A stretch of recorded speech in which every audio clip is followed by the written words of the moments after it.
How to fix Metal Gear Solid Snake Eater keeps crashing on Steam. So first you want to go to the library and right click on the game, go to properties, and then under general tab under launch options you want to type -D3D11 command like this.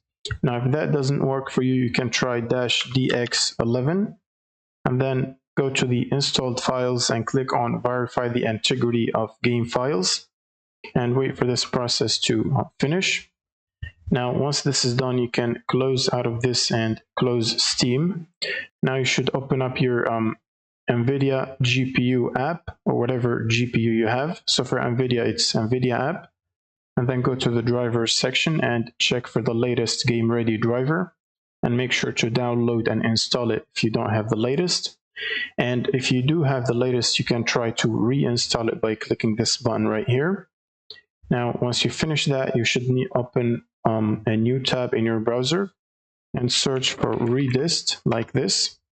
Then click on the first link from Microsoft, which should take you to this page. Now scroll down till you see this table right here and make sure to download and install the 86 and the 64 version, both of them. You will basically get an installer like this to run it and install both of them, each one individually basically. Now once you finish installing them, you should restart your computer. And once you restart your computer, before playing the game, you should actually launch Steam as administrator like this, run as admin. And now you can run Metal Gear Solid game and start playing. That should solve the crashing problems. Thank you guys for watching and subscribe.